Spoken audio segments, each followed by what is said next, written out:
Pak Eka, sebelum Ya, membahas terkait nota keuangan Pak di tahun 2025, kini kita evaluasi dulu ya Pak, apa saja sebetulnya capaian utama dalam perekonomian Indonesia di sepanjang 10 tahun ini Pak di pemerintahan Presiden Jokowi dan juga bagaimana pencapaian tersebut dibandingkan dengan target yang telah ditetapkan. Pak Eka, silahkan. oke, terima kasih Mbak Sinta ya. Jadi kalau kita melihat bagaimana pencapaian itu, kita mungkin membagi dua. Karena beliau kan Pak Jokowi itu menjabat di dua periode. Yang pertama terkait dengan 2014-2019, kemudian yang berikutnya adalah 2019 sampai dengan 2024.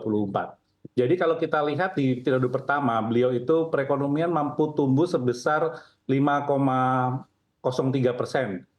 Itu pertumbuhan tersebut di tengah hadapan atau gempuran global di secara domestik, seperti adanya krisis utang di Eropa, kemudian perekonomian global yang melambat, khususnya di negara Amerika Serikat, kemudian Eropa dan Asia. Dan selanjutnya masuk ke tahap kedua, yaitu yang 2020-2024, ini mungkin Bapak Ibu sekalian atau rekan-rekan tahu ya bahwa ternyata ada pandemi COVID yang tidak pernah kita perkirakan sebelumnya, dan itu berdampak pada perekonomian seluruh Indonesia, seluruh dunia, tidak terkecuali di Indonesia. Jadi ketika 2020 ekonomi kontraksi mencapai 2%, dan itu kontraksi pertama sejak krisis itu situ. Nah, namun demikian kontraksi tersebut masih lebih baik dibandingkan negara-negara lain di dunia yang mencapai sekitar 3 bahkan di atas 3%. Nah, beberapa langkah-langkah upaya yang telah dilakukan oleh pemerintah ketika itu adalah melakukan beberapa kebijakan seperti adanya pemulihan ekonomi nasional, mungkin kita ingat ada PEN, kemudian PPKM, vaksinasi, sehingga kita bisa pulih lebih cepat dibandingkan yang lainnya. Kemudian masuk ke 2021 sampai dengan 2023, ini ekonomi perlahan mulai tumbuh. Jadi 2021 tumbuh sebesar 3,7, kemudian di 2022 itu sudah mampu mencapai sebesar 5,3%, dan kemudian stabil di 2023 mencapai 5,05%. Nah, ini juga pertumbuhan ini juga kami pikir juga salah satu capaian yang cukup baik. Karena apa? Karena ini masih ada ketidakpastian seperti dampak dari pandemi masih ada di situ. Jadi scarring effect itu masih ada, terutama di UMKM. Kemudian tensi geopolitik meningkat. Kita nggak tahu tiba-tiba selesai pandemi ada perang di Rusia sama Ukraine di situ. Nah, kemudian beberapa tekanan seperti inflasi yang berdampak pada tingkat suku bunga yang tinggi, kemudian rantai pasok, kemudian krisis ekonomi dan energi di beberapa negara, itu menjadi konsideran ketika kita melakukan pemulihan tersebut. Nah, kemudian masuk ke 2024, triwulan 1 kita sudah tumbuh stabil, yaitu sebesar 5,11%, dan triwulan 2 5,05. Memang dalam hal ini kita perlu waspadai terkait dengan adanya beberapa kendala atau tantangan, termasuk misalkan adanya peningkatan PHK, kemudian dan pengangguran. Itu mungkin sedikit gambaran dari capaian di sisi perekonomian. Baik, tapi terkait dengan pencapaian yang tadi Anda sudah jelaskan begitu, apakah ini memang sudah sesuai dengan target atau malah mungkin ini lebih baik daripada target-target yang telah ditetapkan sebelumnya, Pak Eka? Kalau kita lihat mengenai bagaimana realisasi kita bandingkan realisasi dan target, tentu saja kita sampaikan bahwa COVID itu sudah istilahnya kita tidak bisa prediksikan. Jadi kalau kita melihat di rencana pembangunan jangka menengah, sebenarnya kita tuh di tahun 2020 sampai 2024 itu bisa tumbuh sebesar 5,6 sampai 6% di situ. Tetapi kan ada satu kejadian yang kita tidak perkirakan, yaitu COVID itu ada yang mencapai minus 2%. Nah, tantangan kita sekarang adalah bagaimana kita mengembalikan trajektori itu. Memang perlu upaya keras dan kebijakan dan not business as usual dalam hal ini.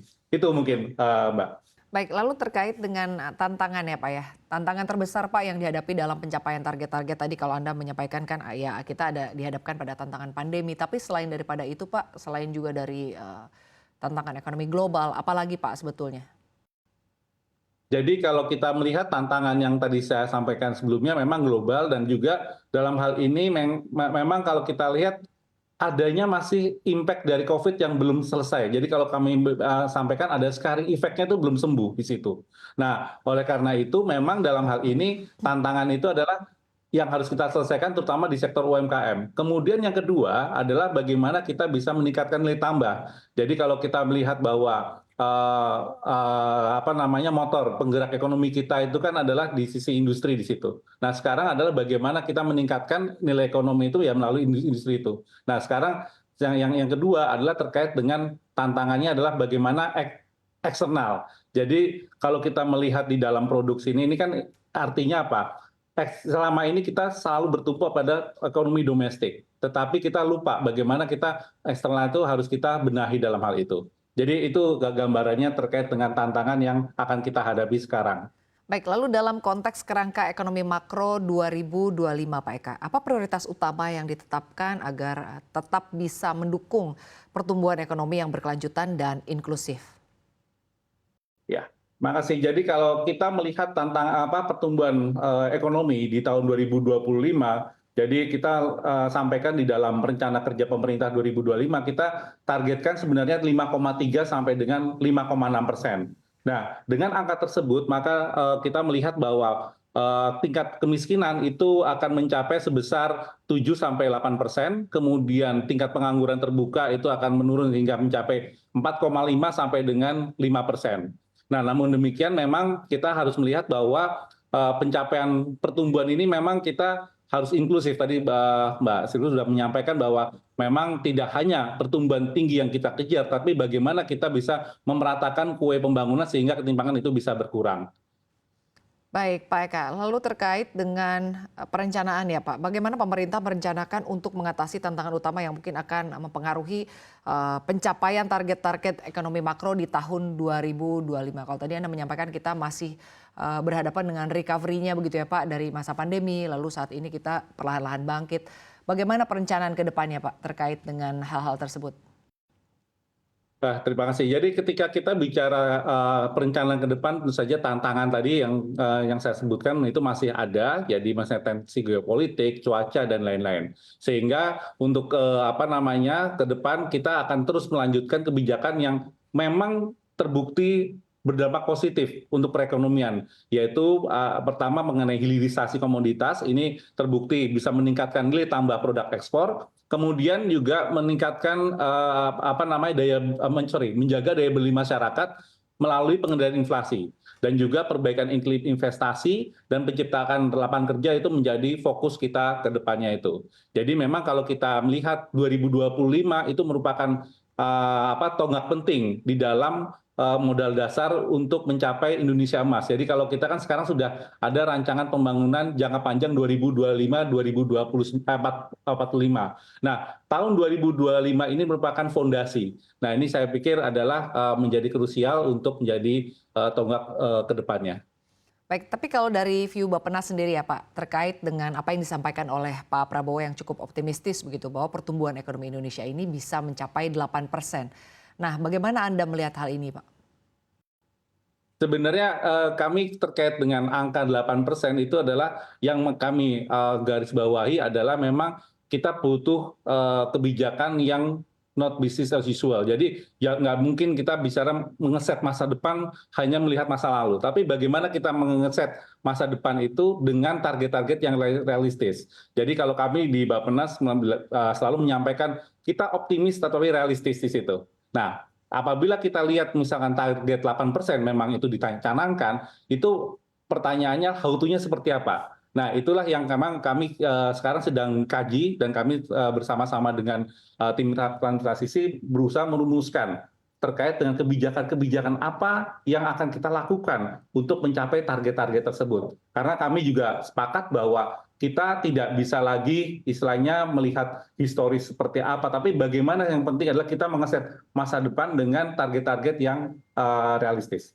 Itu mungkin di situ. Baik, lalu terkait dengan era pemangkasan suku bunga begitu ya Pak Eka, apakah ini juga tentunya akan memberikan pengaruh kepada pertumbuhan ekonomi kita? Kalau tahun-tahun sebelumnya kita dihadapkan pada era suku bunga tinggi, ke depan kita cukup optimis begitu ya bahwa Bank Sentral di Amerika Serikat akan memangkas suku bunganya dan mungkin juga ini akan diikuti oleh beberapa bank sentral yang ada di dunia. Apakah ini juga akan memberikan recovery yang cukup baik ya, utamanya mungkin kepada tantangan perekonomian global yang saat ini tengah dihadapi Pak Eka? Oke, Terkait dengan pemangkasan suku bunga, saya pikir ini merupakan sinyal positif juga ya, karena memang apa namanya kita sudah ketika sebenarnya suku bunga itu tidak berarti bahwa itu harus naik atau tinggi, tetapi itu akan disesuaikan dengan apa namanya kondisi yang ada. Nah, ketika kita suku bunga diturunkan, artinya apa? Artinya memang kita punya kesempatan untuk bisa mengekspan ekspor kita ke luar dan juga itu akan berdampak di dalam negeri. Jadi kalau kita suku bunga diharapkan kegiatan aktivitas ekonomi akan sedikit meningkat dan lain-lain. Jadi saya pikir itu merupakan salah satu